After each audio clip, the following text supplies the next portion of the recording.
I'm asking you these questions because I've listened to your music for a while, and there's always been like, especially with the album titles, certain songs. Like I talked about that short documentary video. You got albums called The Shahman. The Shahman.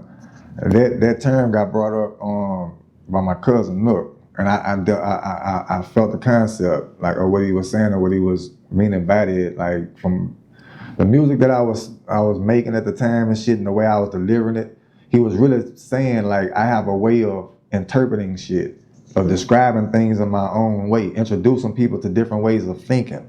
And from my experience with psychedelics, like going off on the deep end on psychedelics, you need someone to be there with you that's experienced with these type of drugs that'll take your mind that far off the deep end. This is not some eat a gram of fucking mushrooms and see some colors. Like, nah, this is taking an extreme amount of a psychedelic. You see what I'm saying? That's also one thing I want to ask you about too, because when I talk about the uniqueness in your music throughout all the years, that's one thing that I've always found to be like, is to talk about certain drug use and things like that, but the uniqueness in the drugs. You know what I'm saying? Right. And the psychedelics especially. Right. What got you into that?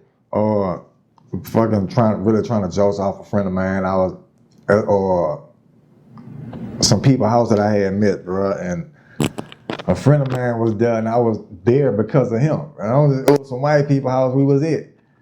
And one of the white boys asked my partner, he was like, man, when you gonna let me put this L on your tongue? And the way he said it, I was like, man, what you just said? He said, man, I asked him when he gonna let me put this L on his tongue. I was like, man, I thought you said when you gonna put your ass on his tongue. I was like, man, what the fuck y'all got going on in here? And he was like, nah, man, I'm talking about drops of acid, LSD. So in my mind, I'm thinking like, oh, this that white people shit. And I'm looking at my partner like, man, you finna, he like, yeah, man, I said, oh, yeah. He's like, yeah. So he's like, man, I'm finna go get some shoes right quick and I'm coming back. You know what I'm saying? I'm gonna fuck with it then. Like, I ain't understand why he was doing all that. Like, I'm thinking, do your shit now. Yeah. I just wanna see him get high off this shit, cause I had never been around this shit before. But while he was gone, the white boy was talking to me and shit. You see what I'm saying? Talking to me about the drug and shit. So I'm like, oh, yeah, that don't sound like what I thought it was. And he talked to me for like about 3-4 hours. I'm like, man, my fucking homeboy ain't came back yet. Yeah. Man, my homeboy came back, I was high as a kite. I'm telling you, I was high as a kite. Nah, for sure. Yeah, that's how I got introduced to that shit, but definitely a different look when you do something like that. Yeah, man.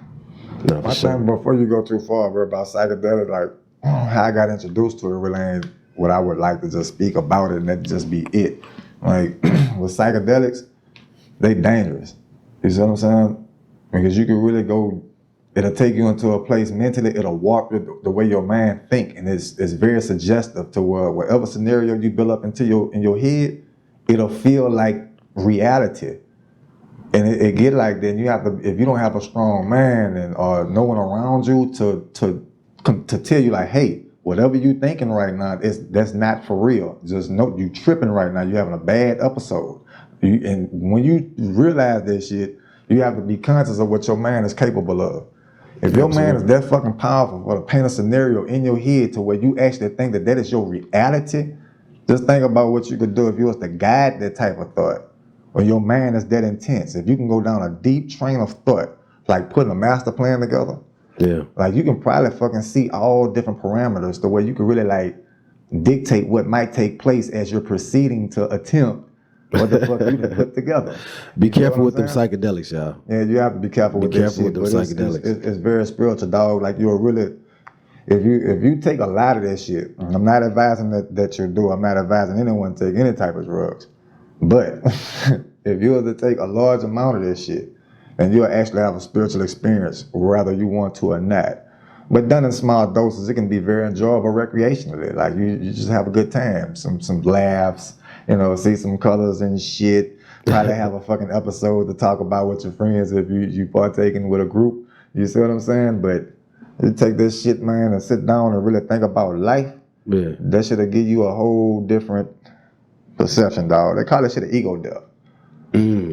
But I actually can like describe what the shit is really like.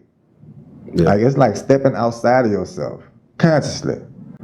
Like actually like leaving yourself in a seat stepping outside of to where you're looking at yourself, and not just looking at yourself like you know yourself, but you're looking at yourself like you know yourself and don't give a fuck about yourself's feelings, to where you actually judge yourself harshly, like how you'll judge others without no compensation, no considerations. You feel me? Because we love ourselves deeply. Like we will actually like not think about our own flaws, knowing we fucked up. Yeah. We don't even much sit there and think about it. We just do whatever little impulsive fucked up shit we do and just go on like we ain't, and don't even address it mentally. Like, wait a minute, what the fuck did I just do? You see what I'm saying? That shit'll make you step outside of yourself and judge yourself harshly. Yeah. And you'll feel the judgment. You'll feel the wrongness. Like you'll feel the need to be punished behind your fucked up ass actions because you know better. You know you better than that. You see what I'm saying? That's the experience that shit'll give you. That feeling can be so fucking intense. My nigga, I've had that experience and I felt so fucking bad. I was like, man, like how the fuck can I be so stupid? Why the fuck did I didn't think? I went to thinking like, what the fuck else am I fucking slipping on? So what's the main thing you seen about yourself when you was outside of yourself? I seen being conscious, being aware of a situation, of any situation, and knowing that's what the fuck time it really is. Like you done caught on to the gimmick. You done seen the magic trick. You done seen how this magician is doing this magic trick, but the whole fucking room hasn't. Yeah. If you say something, if you say anything about what the fuck really going on before the majority is catching on, you're gonna get outcasted. And if the reality of this shit is too extreme to what the majority will refuse to believe it, you see what I'm saying? Therefore, the reality will become false. Yeah. You see what I'm saying? Man, that's good deep talk in the green room, yeah. That's only for certain people. Can y'all understand what you said? Yeah, most definitely. When you notice the reality and you really see the truth underlying, you know, beyond the lies that people have put, you know what I'm saying?